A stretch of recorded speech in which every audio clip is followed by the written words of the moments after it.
Thank you all for joining KSU's Franchise Management Speaker Series. Management 4124 guest speaker series includes CEOs, private equity leaders, bankers, entrepreneurs, and advisors. We're in a classroom on the KSU campus where the cameras only face front and in the top of the ceiling. So it'll be looking down and all by myself, but we do have a class behind here. My name is Jordan Krolick, professor of franchise management. My non-professor life is as an independent consultant and an independent equity sponsor acquiring companies, and a senior leader with companies such as McDonald's, Arby's, Home Depot, and more. Today, we are extremely excited to have Jeff Goldt. Jeff has been a franchisee in multiple systems, including Krystal for nearly 30 years, Carvel and Mama Foo's. He's been president of the franchisee board and has also sold multiple units. He's currently a restaurant consultant, as well as working for a franchisor running the franchise operations and development group. Rarely can we have time with someone who's played on all sides of the franchisee and franchisor relationship. So thank you for joining us, Jeff. We really appreciate it. Thanks for having me. Absolutely. So Jeff, the way that we normally start these is really kind of if you share your personal background, such as how you got started with franchising and so on and so forth. Okay. For me, it started right after college. As soon as I graduated college, I had started to look into some different business opportunities. Franchising in the early 1990s was becoming something that was new and something that a lot of people were starting to get involved in. And I started doing some research with different restaurant concepts. I like the idea of having an inventory on hand, but not something that would sit around for a long while and leaving money on the shelves.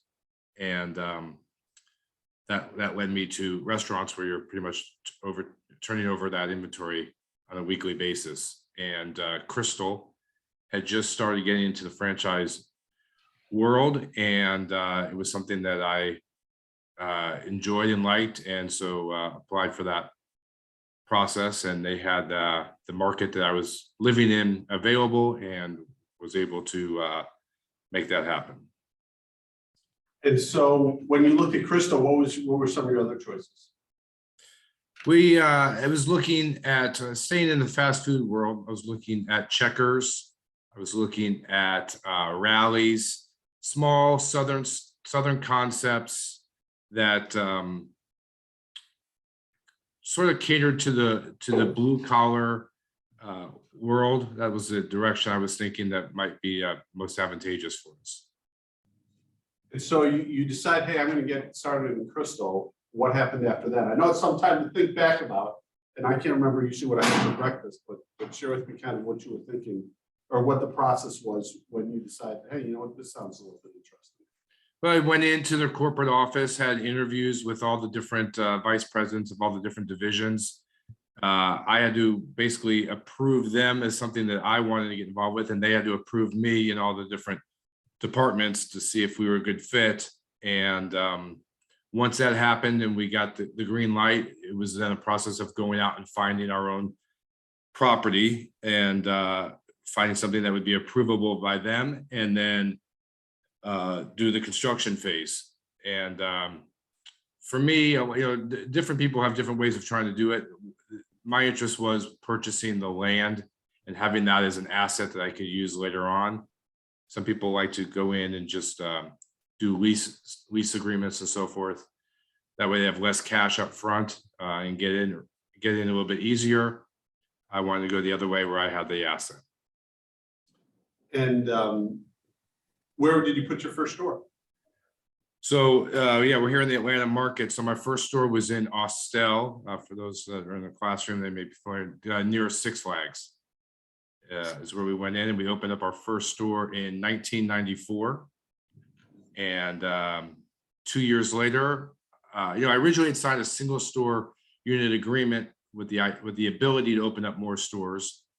And so in 1996, 2 years later, opened up a second store in Villa Rica, and a third location in 2000 over in Hiram. And then, so you're sitting there and it's like, okay, I'm opening up my first store. What'd you know about any of this stuff? I mean, what'd you know about construction or buying land or any of this type of thing? Yeah, I mean, and then that's the beauty of getting part of a franchise. I knew none of that. I just knew that this was a business model that looked like it was something that would work well for me, that I had reliable people that worked in their offices that could help us with teaching us how to run a restaurant, helping us pick out property, how to order the proper equipment, all different phases of a business. I mean, you're paying a franchise. We had to pay $32,000 for initial franchise fee, and that's what you're buying. You're buying the ability for them to help you become successful, and you're using and giving them royalties to utilize that brand. So went to training classes. I did a 6-month training at their corporate offices and then into their stores as well. And when I went in as the general manager of the store, even though I was the owner, to just watch my business and make sure that it was running the way I had envisioned it to run. 6 months. That's a long time. Yeah, well, you're putting up a lot of money and you're putting up a lot of collateral, and you want to make sure that you're doing it right, and you need to learn the business. So And the store opens, you're freaking out. Just, I have my own store. yeah, you're freaking out. You're worried. You know, did I pick the right location? When I open the doors, you hear stories of cars wrapped around and people banging on doors to get in, and you're wondering the night before, is that going to happen? I mean, am I going to open the doors and no one's going to be there, or is it going to be the success that others had told you about? And what was it like for you? we kind of hit the middle of the road. It was not a huge success from day one, which is actually, looking back at it, probably something that was a good thing. A lot of times people open up and they're just getting hammered with business and they can't keep up, and they end up serving bad product and not getting the food out in the time that you'd like to get, and you end up losing customers. We were able to handle the business and grow it from day one, instead of losing business as you go forward. It's okay. So you've opened the store. Yeah. And you're managing it. You'd hired labor. So you're still in your early to mid 20s. Yes. Yes. And you got a whole team of what, 30, 40 people working for you now? Yeah, pretty much, with about 4 different managers, from assistant managers to shift managers, and then the rest are cashiers and cooks and so forth. That's right. Did you feel overwhelmed, or were you more like, this is interesting. There's not a lot of 20, you probably, if you talk to any of your classmates from college or high school, not a lot of people have 30 or 40 people working for them already. No, that you're right. And there were I was one of the youngest people working in my company at the time. I had people who were seasoned restaurant employees, and here I am, this young kid who is their boss, and pretty green with it. But being part of a franchise, I was able to lean on other franchisees and with the franchisor to ask questions and so forth as to how to handle things. But yeah, it was a bit of a challenge at the beginning, and there were times in which I was probably taken advantage of. But at the same time, being of the same age may have been a benefit, because I can relate to a lot of their type of personalities at that same age too. And so did you create kind of what was your vision going into this, or maybe you didn't have one, in terms of, hey, this is what eventually I want to be? Yeah, the idea was never going to be just one store. I just didn't want to commit myself to more than what I could handle. So it was going to be a slow, steady growth. And that was the idea. So the idea was, I'll open up the first store, I'll run it for a couple of years, I'll go find a second location, and I'll run that the same way I started off the first one, which was I'll become the general manager of the second store. I'll hire a general manager to run the first store and do that for a short period of time, and then kind of become a district manager of overseeing the 2 stores. And as we grow, I would continue to build up management so that I could oversee the business from more. Did you feel that kind of you were really entrepreneurial in high school? You were creating businesses, or were you more conservative and this was a little bit out of character? I mean, what the kids here had to all kind of take personality and entrepreneurial kind of tests as part of one of their projects. Where do you think that if you had taken that test at that age that you would have fallen? I probably would have fallen right in the middle. Being part of a franchise gives you the opportunity to be entrepreneurial, but at the same time gives you a team behind you right from the beginning to help you figure things out and not leave you on the sidelines without knowing what to do. And so that gave me comfort in knowing that, because I am a bit conservative, and this gave me that feeling of I can maybe handle this. And so, what was now you said you sold these stores in the past couple of years. Excuse me. Correct. What drove that decision? It was a combination of a few things. One, 30 years is a long time, and I was kind of at the point where I was ready to get out of the business and start to look at things from a different perspective. Another issue was Krystal. When I bought into Krystal as a franchisee, they were a family-owned company based out of Chattanooga with about 300 or 400 stores.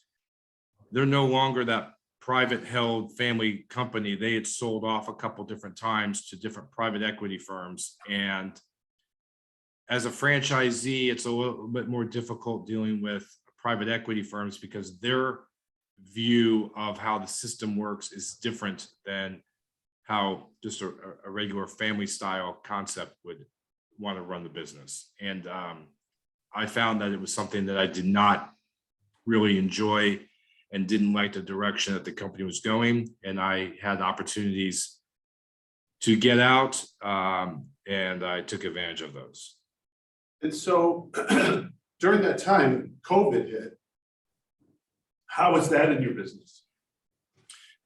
You're right. COVID was a scary time for anybody in business. And when COVID hit in March of 2020, we had about a 3-week period where sales came plummeting down because everybody was off the roads and nobody was out and nobody knew what to expect. And then overnight, business changed for us immediately, and we took off. Our business was the best it has ever been, and for that year and a half that I continued to have the restaurants, we were having our best sales and profitability that we'd ever had. And that was because people felt more comfortable staying in their cars and running through drive-thrus. And we were able to keep our dining rooms closed, which led us to have less labor in the store, which made us more profitable. Crazy that good things can come out of bad things. Yeah. We were lucky because there's a lot of restaurant concepts or other businesses that had the opposite and had to shut their doors. And so let's go back to operating the business. How do you find your key general managers and that type of thing? I think one of the advantages of being part of a franchise, and it depends on how you run it. I mean, there's plenty of franchisees who have 20, 30, 40, 50 locations. I always ran it with the idea of being small, but very hands-on. And so I always had a very good relationship with my employees. So when it came from management, it was usually a hire from within model that I like to go because I already had a relationship set with the employees. They knew what to expect from me, and I knew what their capabilities were. But there were times in which we'd have to look outside of what we currently had to find management and so forth. And then when we did that in the last few years, it's been pretty much through all the online services with like Indeed and Snag a Job and so forth to help find the employees. I've not heard of Snag a Job. That sounds interesting. Ethan, you had a question? Yeah. Hey, Jeff. My name's Ethan. I just had a quick question that I was thinking of as you were talking about how you got started so young. And I think most of us in this classroom here are all going to be graduating at some point here in the next 12 months. So my question for you is, if you were here in our shoes, graduating in the next 4 months, what path would you take? And do you think you would go the franchise route? And if yes to that, which franchise do you think you would join? So you've got to be very selective when it comes to franchising. And I know that Jordan and I talked that we were going to talk about one of the concepts I got involved with that did not pan out. You really need to do your homework as to what concepts you like. Essentially, you're spending a lot of money. You're sort of buying yourself a job, and with the idea that you're going to take that and grow it. So you need to find something that you really are, that you enjoy, that you're passionate about, because franchising doesn't need to be restaurants. It can be anything nowadays. And so you need to find what it is that you like, find a brand that you enjoy and think that is growing in the right direction. Interview those, the franchisor, talk to the people who are running the company, talk to the franchisees that already work for those companies, and get their take, and do a whole lot of homework before you sign that dotted line. And that will help you get a real insight into what that company is all about. And then that'll help you make the decision as if that concept is the direction you want to go. Okay. So that brings up the next good question. So you got involved in a couple other brands too. Can you share us about that? What worked, what didn't work, why you chose them, so on and so forth? Yeah, sure. So one of the brands I got involved with was Mama Fu's, and I don't know if any of your students are familiar with them because they're really no longer around here in the Southeast, but they're the sister concept to Moe's. And Moe's was created, and shortly afterwards they created a fast casual Asian concept. And I thought the food was excellent. I liked the fact that the ownership was the same group that owned Moe's, and Moe's was having great success. And so I approached them and got involved with them, and I was able to start opening my store pretty quickly, but I used a lot of my own experience in doing that with Krystal that helped me get it open, and kind of probably hurt me in the sense of not seeing the fact that they were not up to speed to be able to do things maybe the right way. And I quickly learned that they did not have the business model kind of all worked out yet with all the details. And that ultimately led to the system failing. And most of the franchisees that got involved wound up either shutting their doors or maybe able to sell to other brands to go into their stores. And that goes back to Ethan's question of just you really needing to do your homework and look into things and see if it's got a good concept in play. Jake? I just wanted to kind of know what was the difference between having a family-owned business and a private equity firm take over? What's like the main thing that you didn't like? And Jake, who are you? I'm Jake. Yes, sir. Sorry about that. I'm Jake. Sorry about that. Okay. No, it's a great question, Jake. Private equity firms, they've got board of directors, they've got shareholders, they've got large money backings. They are looking at things from a different side where, one of the, and I'll give you the example of what happened. Krystal, in the near 30 years I was involved with Krystal filed bankruptcy twice. Once it was filed because they had got sued for not paying time and a half to their employees. Now, when all that happens, that doesn't happen on the franchise side, that happens on the corporate side, but it does affect the franchise side because it's the parent company and you have to deal with the issues they have. The second one, which leads to your question, is they saw an opportunity to take the land. They own the building and the land, which is the same model that I followed. For the corporate stores. For the corporate stores, correct. And they saw an opportunity to sell the land and the building to people, to different companies, different people and so forth, and become and become lessees to these new landlords for them. And that way they get a bunch of cash up front. Now, when you do that, the idea is that you're taking that cash and you're reinvesting it into the brand.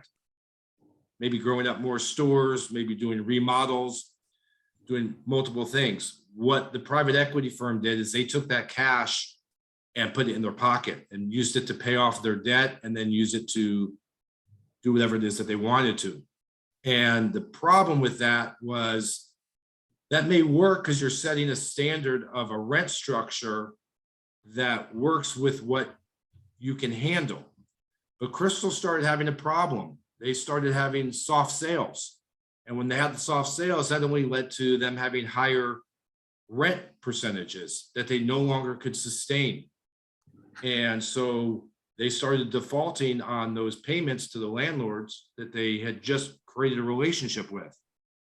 And that ultimately led to them running their business in a bad way. They started trying to market and soften the brand or pricing and come up with some crazy ideas and so forth to try to bring customers in and go away from who they are. And that ended up hurting them to the point where that they basically had to file bankruptcy and sell the company. Yeah, I mean, guys, you know, a lot of these companies over the last 5 years, real estate went through the roof.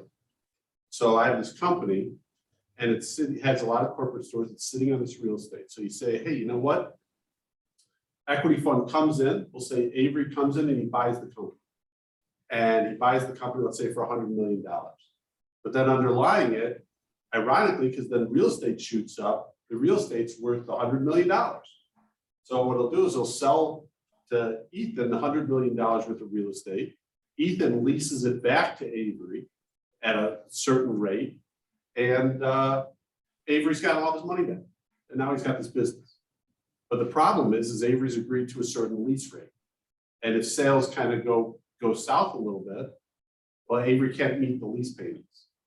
And so what some of these companies have done is they say, okay, I'm good with that. I'm just going to file bankruptcy.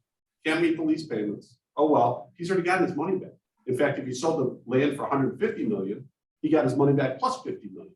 So he doesn't care about the company. And sometimes this works out fine because they do, as Jeff said, they do invest back in the business, but sometimes they don't. And they walk away with the $50 million and the franchisees are left kind of holding the bag. And this has happened in a few brands. And as Jeff said, maybe Krystal was one of them. But sorry, to the rest of that question, if you are owned by a family-oriented group, they're not looking at it that same way. They're looking at it as to they're trying to grow their brand and to take care of their franchisees. And so they're not going to put themselves into, you know, the lion's mouth, if you will. Thank you, sir. Yes. And so you're at Mama Fu's, and I remember from your background, you became the head of the franchise? What did you do there? Yeah, so I did this with Krystal as well. I got involved with the franchise group. So relationships are committed. There's committees that are put together where the franchisees communicate with the franchisor. So I became president of the Mama Fu's Franchise Advisory Council, and I did that also on the Krystal side too. And it's basically just a partnership of the franchisor and the franchisees working together to try to make the brand the best that they can. And so bouncing ideas off of each other at the same time. The Franchise Advisory Council explains things to the franchisees as to what's going on and looks out for the betterment of the franchise community. So I served on those different boards throughout my tenure. So didn't you have, I mean, being on those boards and watching both concepts struggle to a certain extent? Yeah. Would you give them ideas, or how would that work? Or would they say, we got this? Yeah, I mean, I give them ideas, and most of the time it's, we got this, but thanks for your input. Occasionally we may get, some headway, but listen, you're a franchisee, you're buying into their brand, you're giving them royalties, but at the end of the day, it's their business and you are riding on their coattails of it.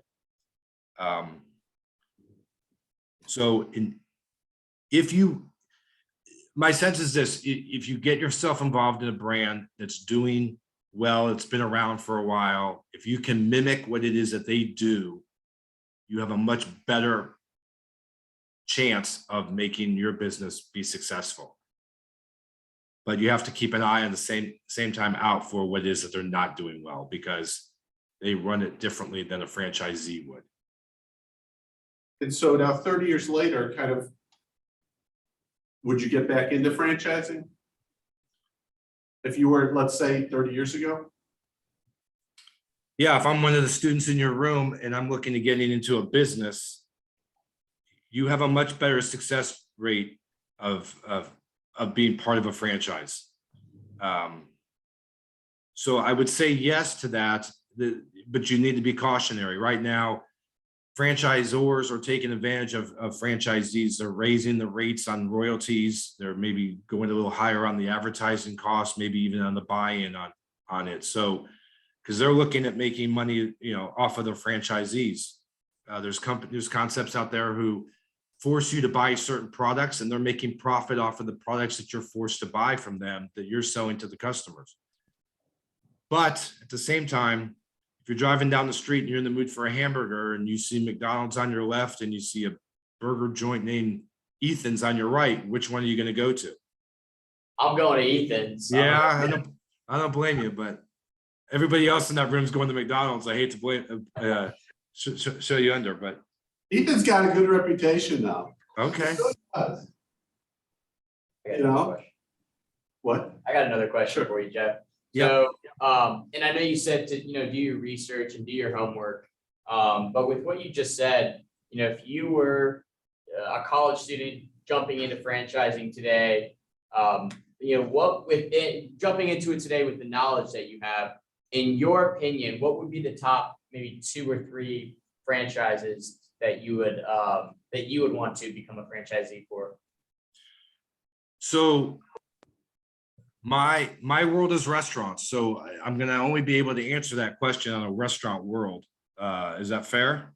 Yeah, that's fair. I think that's Okay. kind of the focus of a lot of what we Okay. do here. So I will tell you one that you probably haven't heard of, that I actually did get involved in, and signed on to become a franchisee with. And at the 11th hour, I pulled off from doing it. And I pulled off from it because I had just decided that I was going to go a different direction and no longer be in the restaurant space from an ownership perspective. But there's a concept out there right now called Slim Chickens. It's based out of Arkansas, and it is a company that is very similar to Zaxby's. And they are doing phenomenal. They're growing very fast. And I still have a relationship with a number of the franchisees, and they're all very happy with it. And they are what I spoke about earlier. They're a family-oriented type of group. They don't show any indication of trying to sell to any private equity firms. I mean, you never know if that's going to happen or not, but they're running their business the way that I think you should.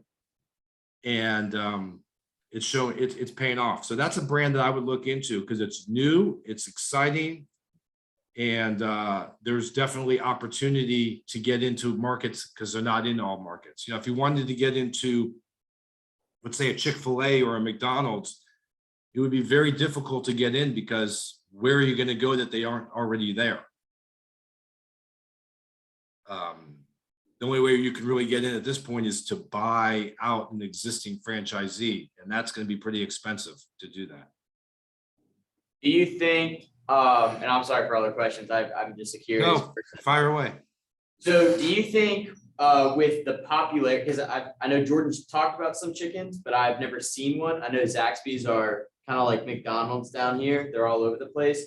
So Yep. Do you think with how saturated the market is with places like Zaxby's in our area, do you think Slim Chickens could be successful here? It's a great question. And that was one of the concerns I had. Zaxby's and Chick-fil-A are based out of Atlanta. And Slim Chickens has taken the approach that they are not coming into Atlanta yet. And they're not coming in because of that very reason. They're afraid that they're going to come in, open up a store, and Chick-fil-A and Zaxby's are going to surround them and run them right out of town. So what their model has been is we're going to come in and circle around Atlanta, go into, I think their first store is going to be down in Savannah. I had signed on to be in the Birmingham market. Chattanooga market is something that's available. And they're going to slowly make their way towards Atlanta, which I think is a smart way of doing it, so that they already have the marketing dollars out there. They already have the exposure before they come in to Atlanta. But I will tell you, they share markets with Chick-fil-A and Zaxby's and Raising Cane's, and they are holding their own, if not doing better. So I can understand that your comment, but at the same time, if you want a hamburger, how many different fast food hamburger concepts can you think of that are right around the street from one another and they're all doing fine? Probably like 3 or 4 off the top of my head. Yeah, right. Wendy's, McDonald's, Krystal's, Burger King, Five Guys. I mean, they're all around. At the end of the day, they're a burger. I think Chicken Fingers has got the same amount of legs. Avery? Hey Jeff, it's Avery. I have a quick question for you. Sure. I know you mentioned there's a ton of different franchises. Some of them are food, some definitely are not. If you had to choose one that wasn't food-based, which one of those would you choose if you given thought to that? Yeah, I don't think I'm the guy to be able to answer that question for you, because I really just have never done the research to look at outside restaurant space, unfortunately. But you just kind of have to search, figure out, like I said earlier, what you like. I mean, if you like books, you like lawn services, you like any type of business, there'll be a franchise probably concept out there. If it's got 1 or 2 locations on it, I'd be a little hesitant before I jump into that. But if you see that it's got 20, 30 locations, it's something to go ahead and start taking a look at and seeing how the growth model is working for it. Is it taken 20 or 30 years for them to get 20 locations, or has it been 3 years and those franchisees are all making some money? Something to maybe jump onto. Now you've moved on to the side of being on the franchisor side, at least to a certain extent. Yep. Share with us some of those experiences. How's that been? You're saying, how do franchisors look at franchisees? No, now your role is now involved a little bit with the franchisor side of it. Such as with the bakery concept and that type of thing. Yeah, right. So now that I've moved on to the restaurant consulting business, and one of the companies that we picked up, they have a franchise system.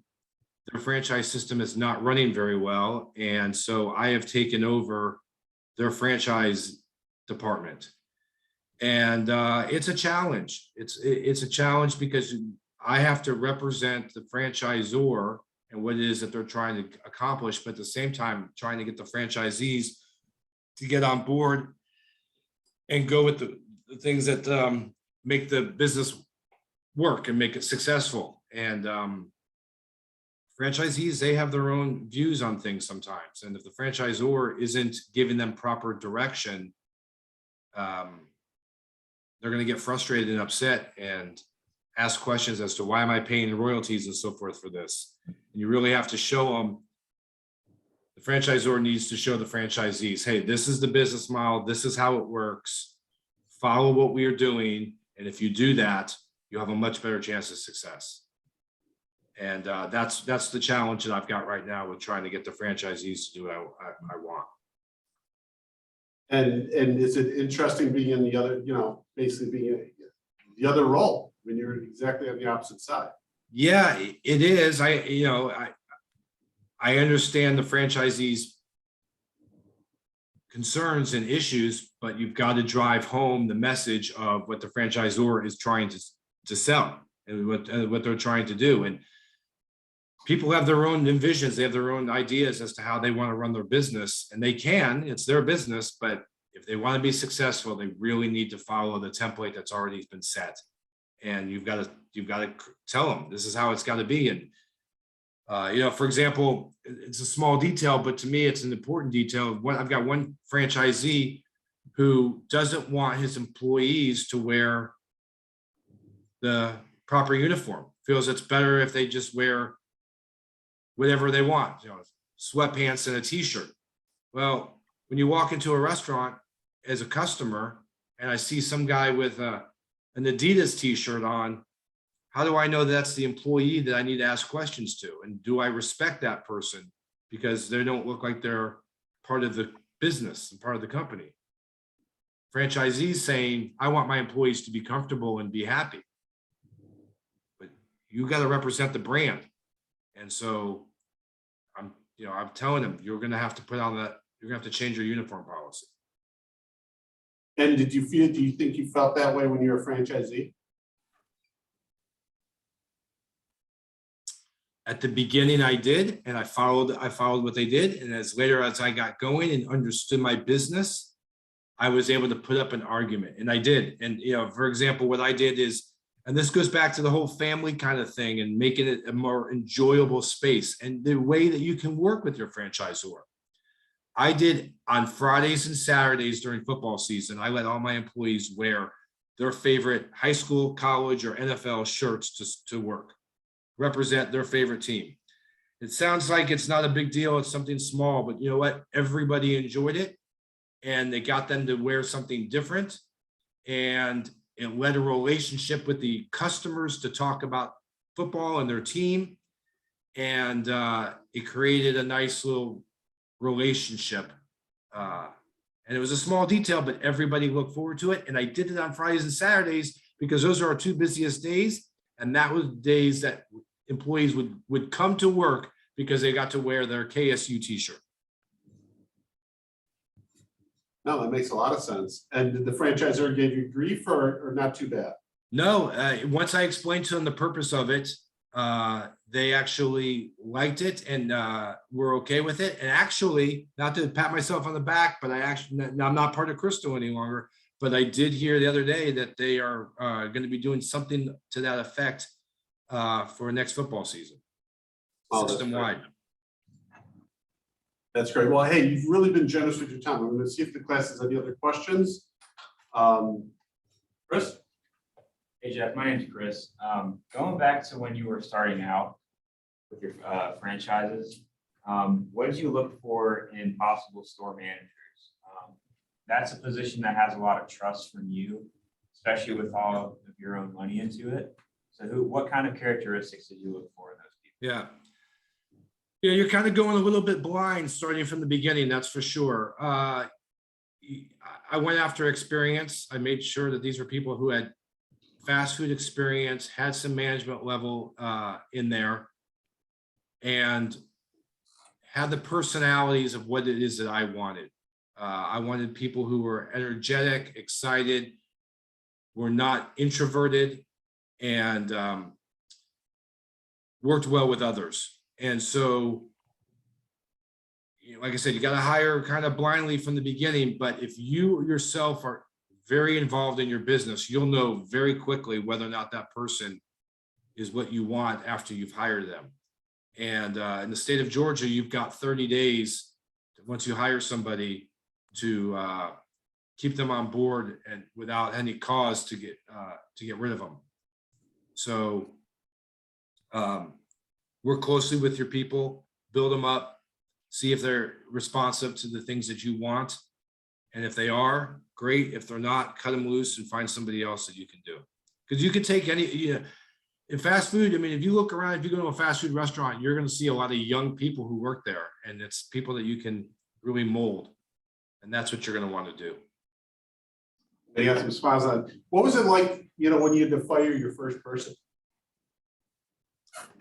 That was very nerve-wracking. I felt really, really bad because you know these people, you know that they need their job. But at the same time, you have to protect yourself. So I pulled somebody aside and, and sat them down and told them it wasn't working out. And surprisingly, they know. You're not, very rarely did I ever fire somebody. They knew that they fired themselves because they knew that they were not doing the job that they were supposed to be doing. So keep that in mind, So it's just like your students. If your students aren't putting forth any effort and they get a grade that they're not very happy with, not in your class, but in other classes. It doesn't happen here. They all love it. Yeah, they know that they're not putting If you forth have the to stop effort. doing the reading, they read each chapter 3 and 4 times. Yes, exactly. But you know whether or not you're not putting forth your effort the best that you can. And just same thing with the employees. Yeah, no, I mean, they're here Monday night for 2 hours and 45 minutes and they all wish it was like 4 or 5 hours. They don't want to leave. I'm sure. Jada. Hi, my name is Jada. Hi. I was just wondering, like, in your franchisee experience, like, what is one of the top things that you were blinded by that I guess you didn't see coming that you needed to know in the business? I think it goes not just with franchising, but I think it just goes with business itself.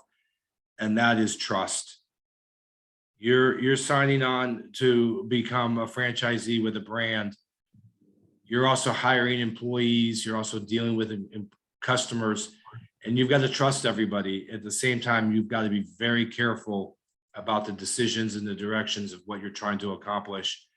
And I'm not saying not to trust them, but at the same time, you just need to keep focused on what it is that you want to do and watch them carefully, because people have different agendas sometimes, and it's not always in the best interest for yourself.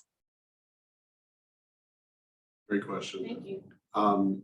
So Jeff, hey, I can't thank you enough. This has been that I hoped it would be. Really giving the students here and hopefully some of the listeners out there a point of view from a different position. Because again, there's a lot of webinars with the largest of the large, but I will tell you, most people started with one. Sure. And you've done much more than that. And I can't thank you enough for your time. My pleasure. Good luck to everybody. Okay, be well. All right, take care.